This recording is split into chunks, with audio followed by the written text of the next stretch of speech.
Assalamualaikum warahmatullahi wabarakatuh. Saya Iva Fridayanti dari kelas 7 PMA. Pembahasan kali ini yaitu kajian bidang-bidang filsafat. Nah, bidang-bidang filsafat itu ada 3, yaitu ada ontologi, epistemologi, dan aksiologi. Yang pertama ini ada ontologi. Ontologi ini berasal dari bahasa Yunani, yaitu on atau ontos yang artinya ada dan logos yang artinya ilmu. Jadi ontologi ini adalah ilmu yang mengenai tentang yang ada. Ontologi juga merupakan ilmu yang membahas hakikat yang ada. Lalu ada aspek ontologi. Aspek ontologi dari ilmu pengetahuan tertentu hendaknya diuraikan secara metodis, sistematis atau tersusun, koheren, rasional, komprehensif, radikal, dan universal. Fungsi dan manfaat ontologi. Ontologi ini berfungsi sebagai refleksi kritis atas objek atau bidang garapan, konsep-konsep, asumsi-asumsi, dan postulat-postulat ilmu. Nah, ontologi ini juga menjadi penting karena yang pertama, kesalahan suatu asumsi akan melahirkan teori metodologi keilmuan yang salah pula. Yang kedua, ontologi membantu ilmu untuk menyusun suatu pandangan dunia yang integral, koheren. Nah, di sini juga ada metode ontologi. Metode ontologi ini ada 5, yaitu ada monoisme, yaitu satu saja. Nah, paham ini tuh terbagi menjadi 2 aliran, yaitu ada materialisme atau materi dan idealisme. Aliran yang kedua yaitu dualisme atau hakikat itu ada 2. Contohnya benda dan roh, gelap dan terang, siang dan malam, dan lain sebagainya. Yang ketiga itu ada pluralisme, yaitu kenyataan alam ini tersusun dari banyak unsur lebih dari 2. Contohnya gedung itu kan tersusun dari berbagai unsur. Selanjutnya ada nihilisme, yaitu yang artinya tidak ada. Contohnya itu misalnya tumbuhan. Nah, tumbuhan itu kan tumbuh dari tanah. Kalau misalnya tumbuhannya tidak terawat, pasti ia akan mati kan. Nah, si tumbuhan ini tuh mati, lalu terurai dan dia kembali lagi ke tanah. Selanjutnya ada agnostisisme, yaitu paham pengingkaran.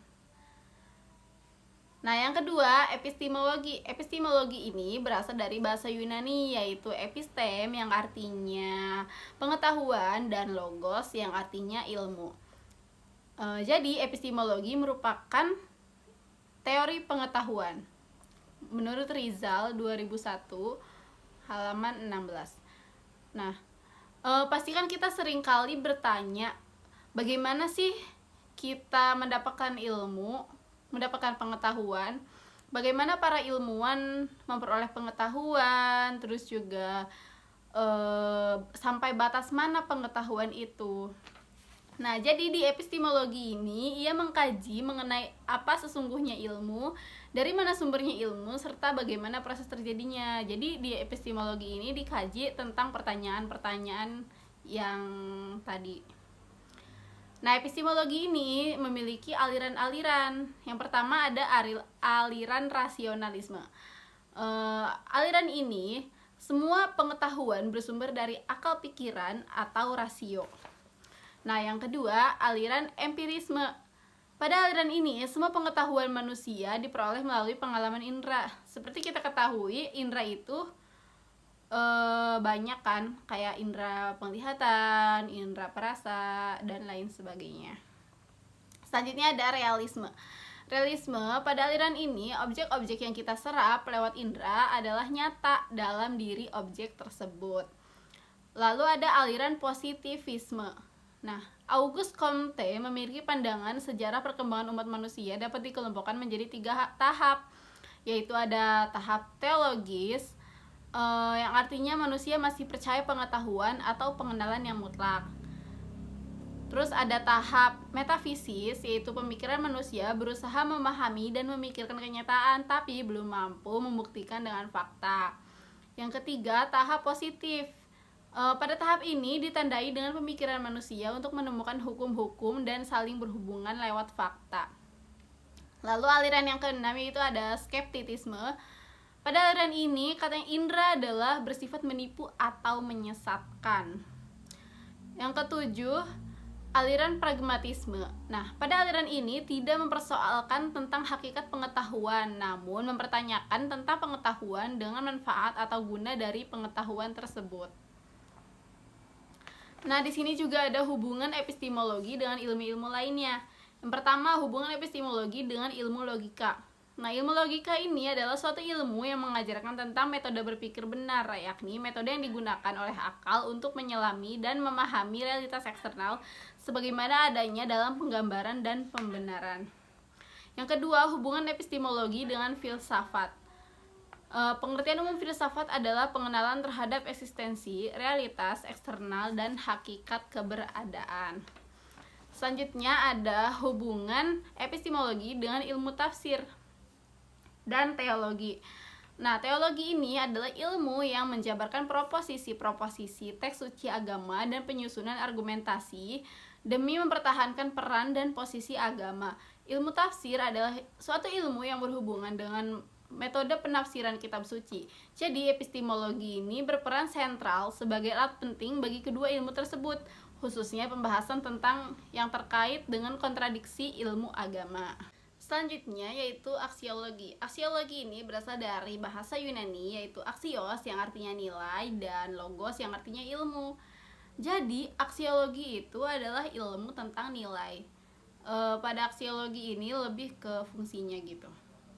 Nah, dalam aksiologi ini nilai menjadi fokus utama. Nilai dipahami sebagai pandangan, cita-cita, adat, kebiasaan, dan lain-lain yang menimbulkan tanggapan emosional pada seseorang atau masyarakat tertentu.